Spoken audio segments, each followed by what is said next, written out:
नमस्कार, अब दुनिया की फटाफट बुलेटिन में आप सभी का स्वागत है। नजर डालेंगे आज की खास खबरों पर। जनगणना 2027 के लिए केंद्रीय गृह मंत्रालय ने 40 सवालों वाली प्रश्नावली जारी की है।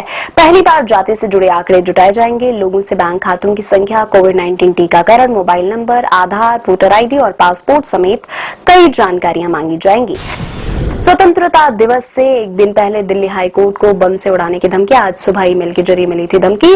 दिल्ली हाईकोर्ट के रजिस्ट्रार जनरल ने दिल्ली पुलिस में की शिकायत। हाईकोर्ट परिसर की जांच के बाद वहां सुरक्षा सख्त की गई।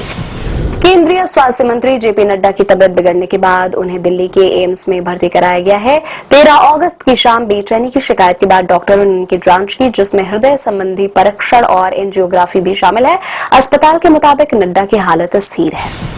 शिरोमणि अकाली दल के नेता सुखबीर सिंह बादल को हाथ की सर्जरी के बाद अस्पताल से मिली छुट्टी। उन्हें गुरुवार को नांदेड़ के एक गुरुद्वारे में 62 साल के जसपाल सिंह के हमले के बाद भर्ती कराया गया था। जसपाल सिंह को पुलिस ने गिरफ्तार कर लिया है।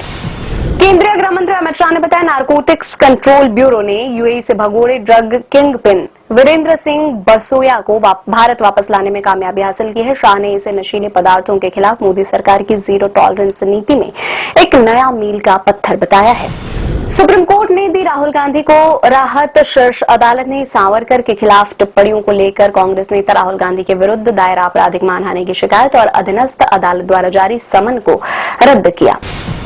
अमेरिकी राष्ट्रपति डोनाल्ड ट्रंप के करीबी नवारों ने कहा, भारत पूरी तरह से हमारे रडार पर है। व्हाइट हाउस के व्यापार एवं विनिर्माण सलाहकार पीटर नवारो ने कहा, भारत एक अंतर्राष्ट्रीय गुप्त शिपमेंट नेटवर्क का हिस्सा बन चुका है, जिसके जरिए चीनी सामानों की रिपैकेजिंग कर उन्हें भारी अमेरिकी टैरिफ से बचाया जा रहा है। यूपी के मुख्यमंत्री योगी आदित्यनाथ ने सपा नेता शिवपाल यादव के इस बयान पर तंज कसा कि सपा के सत्ता में आने पर आजम खान को गृह मंत्री बनाया जाएगा।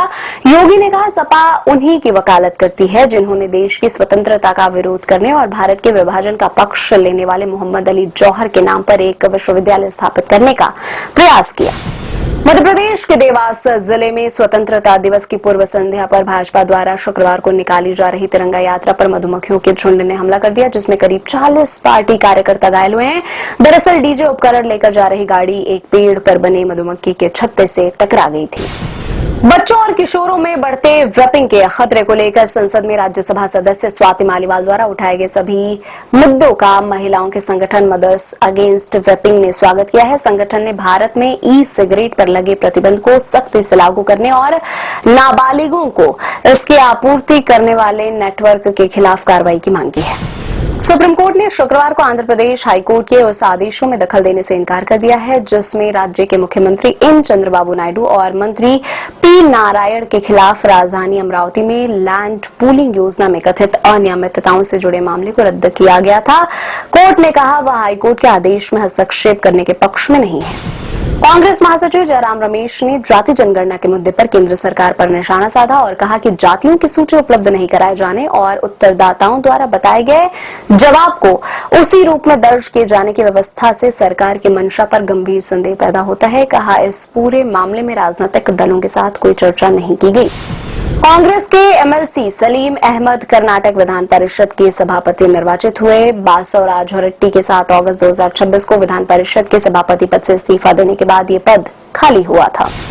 उत्तराखंड के चामोली जिले में टिहरी हाइड्रो डेवलपमेंट कॉरपोरेशन की विष्णुगाड पीपल कोटी जल विद्युत परियोजना के निर्माणाधीन सुरंग में पानी एवं मलबा घुसने से 7 लोगों की मौत हो गई। 3 लोगों की तलाश अब भी जारी है।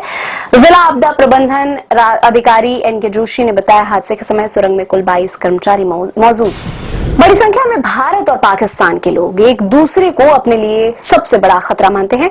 अमेरिकी थिंक टैंक प्यू रिसर्च के अनुसार भारत में सर्वेक्षण में शामिल 54% वयस्कों ने पाकिस्तान को अपने लिए सबसे बड़ा भू राजनीतिक खतरा बताया। इसके बाद 21% लोगों ने चीन को सबसे बड़ा खतरा माना। पाकिस्तान के लोगों की सोच भी ऐसी ही है। बांग्लादेश के प्रधानमंत्री तारिक रहमान की भारत की प्रस्तावित यात्रा को अभी अंतिम रूप दिया जाना बाकी है। इसका समय उनके कार्यक्रम और द्विपक्षीय बातचीत में प्रगति पर निर्भर करेगा। बांग्लादेश के विदेश राज्य मंत्री शमा ओबैद इस्लाम ने कहा, सरकार सभी देशों की यात्राओं को लेकर सकारात्मक है। ईंधन और खाद्य वस्तुओं की कीमतों में नरमी के बीच थोक मुद्रास्फीति 9 महीने में मासिक आधार पर पहली बार घटकर जुलाई में 9.78% रही। आधिकारिक आंकड़ों में ये जानकारी दी गई। थोक मूल्य सूचकांक पर आधारित थोक मुद्रास्फीति जून के महीने में 9.87% रही थी। शुक्रवार को भी शेयर बाजार में गिरावट। बीएसई सेंसेक्स 71 अंक टूटकर 78,009 अंक पर हुआ बंद। एनएसई निफ्टी भी 30 अंक की गिरावट के साथ 24,366 अंक पर हुआ बंद। अमेरिकी मुद्रा डॉलर के मुकाबले रुपए में 3 पैसे की बढ़त। कॉमेडियन समय रैना को सुप्रीम कोर्ट से मिली बड़ी राहत। इंडियाज गॉट टैलेंट मामले की सभी एफआईआर और आपराधिक मामलों को किया रद्द। समय रैना और अन्य लोगों के खिलाफ कुछ टिप्पणियों को लेकर दर्ज की थी शिकायतें। कोर्ट ने समय और अन्य को युवा बताते हुए उनके सकारात्मक दिशा में किए जा रहे काम की सराहना भी की। Indian film festival of Melbourne 2026 के विनर्स का हुआ ऐलान। कंतारा चैप्टर 1 के लिए ऋषभ शेट्टी को मिला बेस्ट डायरेक्टर का अवार्ड। लोका चैप्टर 1 बनी बेस्ट फिल्म कांथा के लिए दुलकर सलमान को मिला बेस्ट एक्टर का अवार्ड। रेखा को मिला एक्सीलेंस इन सिनेमा का अवार्ड। ये थी आज की फटाफट बुलेटिन। ऐसे ताजा अपडेट्स के लिए बने रहे हमारे साथ, यानी कि विजिट करें वेब दुनिया पर।